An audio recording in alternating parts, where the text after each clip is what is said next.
कितना दुखद है अंत मेरा, कितना सुखद मेरा प्रारंभ था, मेरा बीता हुआ समय कितना सुखद था, आज मेरा अंतिम समय कितना दुखद हो गया कि जिसके पुत्र जिसके छोड़ करके वो चले गए, शेष पुत्र की गृह में नहीं है, जिसके प्रिय पत्नी जिसके विमुख हो गई, ये अयोध्या में जिसकी प्रजा प्रशंसा करती थी, आज वही प्रजा अयोध्या में जीवन और मेरी वाणी की घटना कर गई। आज तो मेरा जीवन उसी प्रकार हो गया जैसे एक जहाज अपने तट से निकला और 2 गज आगे ही चला और वो डूब गया। मानो ऐसा ही मेरा जीवन हो गया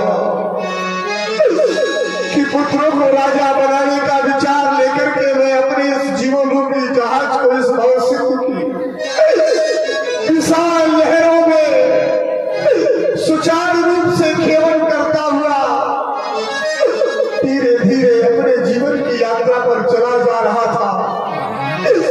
एक ऐसा लहरों का बेड़ा आया कि जिसने मेरे इस जीवन रूपी जहाज को डुबो दिया।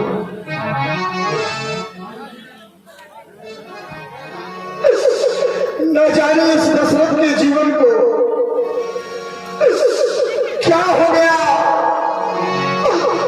अब दशरथ इस संसार में जीना नहीं चाहता।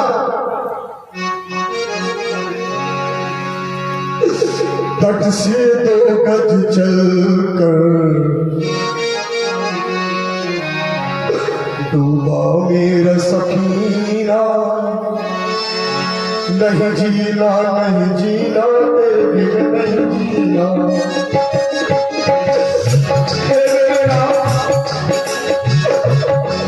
तुम्हारे बिना जी नहीं सकता,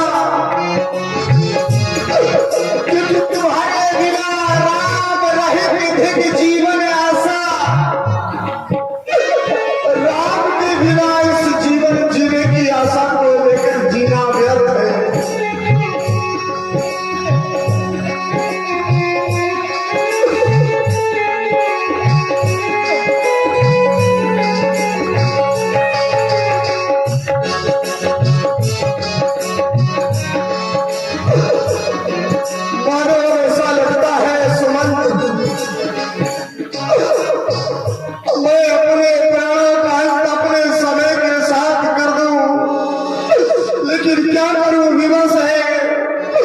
शरीर से ये प्राण ही नहीं निकल रहे हैं। कौशल्य कौशल्य देखो देखो देखो वो सामने की ओर, देखो वो कौन कौन वो आत्माएं हैं जो मुझे अपनी ओर खींच रही है, अपनी ओर आकर्षित कर रही है, कह रही है आओ दशरथ हम तुम्हारा आलिंगन करना चाहते हैं। देखो देखो कौशल्य, देखो देखो यही क्या है नहीं नहीं कुछ, देखो ये वहम सा है, नहीं नहीं ये वहम नहीं, ये वही प्रेतात्माएं दिखाती है, बस ये वही पास बुला रहे, ये मुझको अपने पास बुलाती है। कौशल्य देख रही हो, ये वही प्रेतात्माएं हैं जो मेरा आलिंगन करने के लिए मुझे अपने पास बुला रही है। कौशल्य अपने इनके साथ जाना चाहता हूं और मैं अपने जीवन को इन्हीं प्रेतात्माओं के साथ उस परमात्मा के परम धाम की यात्रा की ओर अग्रसर कर रहा हूं। देखो कौशल्य देखो देखो कौशल्य देखो ना। कौन महाराज, कौन आत्माएं हैं जो आपको अपने पास बुला रही हैं? कौशल्य ये घटना मैंने तुम्हें कभी नहीं बताई।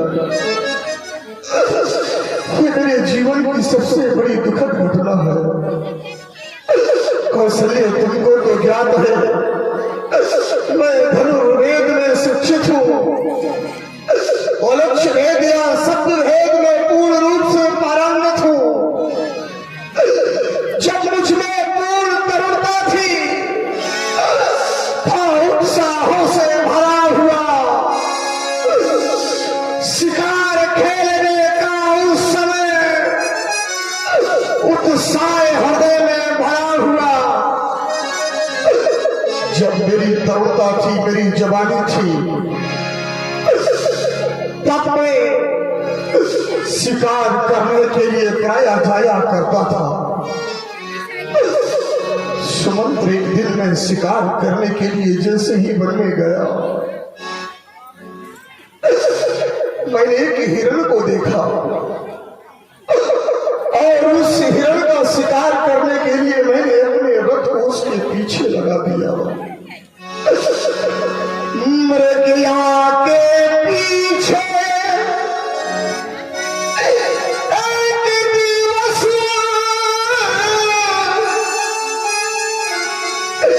आखिर मग बिसर गया मेरा, हो गया मृग कहियो टुरी,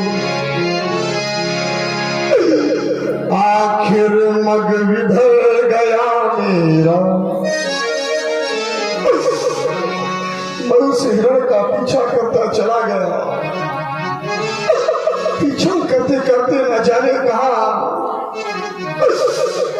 किसी वृक्ष की ओट में वो हिरण छिप गया और मैं उससे आगे निकल गया। जब कहीं मुझे हिरण नहीं मिला तो चलते चलते मुझे एक सरोवर मिला। सरोवर के समीप वृक्ष लगे हुए थे। मैं उन्हीं वृक्षों की ओट में जाकर के बैठ गया। मैंने सोचा कि हिरण, जिस हिरण का मैंने पीछा किया है वो श्रमित है और अपनी पिपासा, अपनी प्यास को शांत करने के लिए वो इस सरोवर में अवश्य आएगा। मैं अपने धनुष पर सर का संधान करके बैठ गया और मैंने समय की प्रतीक्षा की। अचानक उस सरोवर में जल पीने की आवाज आई। ऐसा लगा जैसे कोई जल का पान कर रहा हो। मैंने बस वहीं से अपने धनुष पर शब्द वेदी बाण का संहार कर दिया और अपने लक्ष्य की ओर बाण छोड़ दिया। बाण छोड़ने के उपरांत मैं वहां खड़ा हुआ और आगे बढ़कर के जैसे ही सरोवर के समीप गया तो वहां जो मैंने दृश्य देखा सुमंत, मैं देख करके आश्चर्यचकित हो गया, अवाक रह गया। मानो ऐसा लगा जैसे मेरे शरीर से प्राण निकलने वाले हो, क्योंकि वहां पर तो कोई हिरण था ही नहीं। एक तपस्वी बालक जिसके हृदय में मेरा वो सत्यवेदी थी लगा हुआ था, उससे आहत होकर के वो वहीं पर गिर गया था। मैं उसके पास गया, मैंने पूछा, मुझसे बड़ी भूल हो गई, आप कौन हैं? तो उसने बताया कि मेरा नाम श्रवण है।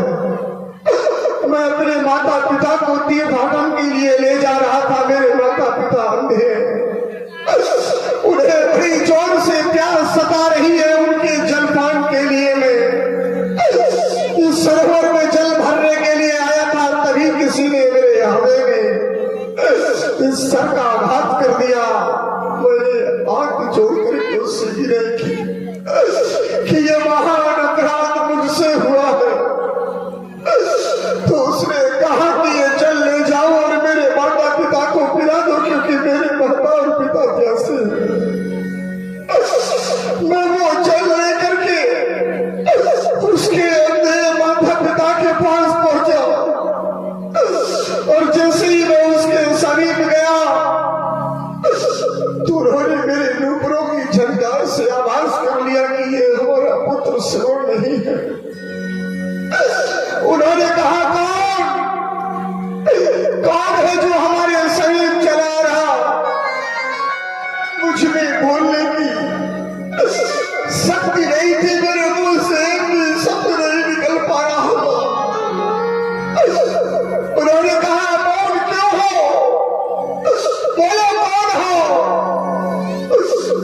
मैंने कहा मैं अयोध्या का महाराज दशरथ हूँ। उन्होंने कहा हमारा पुत्र श्रवण कहाँ है? वो जल लेने के लिए गया था, अभी तक नहीं आया। मैंने वही कमंडल उन्हें दिया, मैंने कहा लो जल लेकर के मैं आया हूँ, आप जलपान करिए। उन्होंने मेरे हाथ से जल लिया। जल लेते ही उन्होंने कहा पहले ये बताओ मेरा पुत्र कहाँ है? मैं कुछ ना बोला। उन्होंने कहा बोलते क्यों नहीं हो, मेरा पुत्र कहाँ है? मेरे आंखों से आंसू निकल पड़े। मैंने कहा तुम्हारा पुत्र भी संसार में नहीं है, नहीं है, नहीं है। जैसे ही मैंने उनसे कहा कि तुम्हारा पुत्र संसार में नहीं है, तो उन्होंने किया क्या हुआ हमारे पुत्र को? मैंने कहा तुम्हारे पुत्र का मेरे हाथों से वध हो गया। इस भाभी के हाथों से तुम्हारा पुत्र मारा गया। जैसे ही मैंने उन्हें वृत्तांत बताया, क्रोध से उनकी आंखों से अश्रु बहने लगे। उसी जल को उन्होंने अपनी अंजलि में भरा और कहने लगे अरे अयोध्या के महाराज दशरथ, हम तुझे श्राप देते हैं कि तेरे एक नहीं 4 पुत्र होंगे, लेकिन जिस समय तेरे प्राण अंत होंगे, जिस प्रकार आज हमारे प्राण निकल रहे हैं और हमारा पुत्र हमारे पास नहीं है, अरे जिस समय तेरे प्राण निकलेंगे तेरे पुत्र भी तेरे पास नहीं होंगे। मुझे लगता है ये समय और उनकी बड़ी सख्त हो रही है। आज ऐसा लग रहा है जैसे आज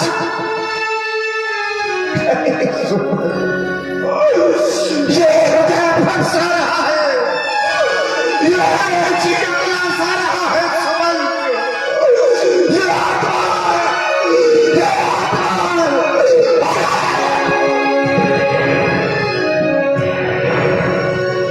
राम राम कहे, राम कहे, राम राम कहे राम, हरे हरे हरे रघुवीर हरे रघु राम।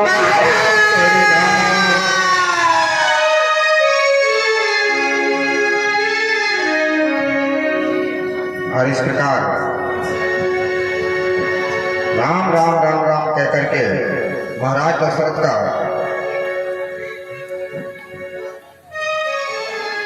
मरण हो जाता है और महाराज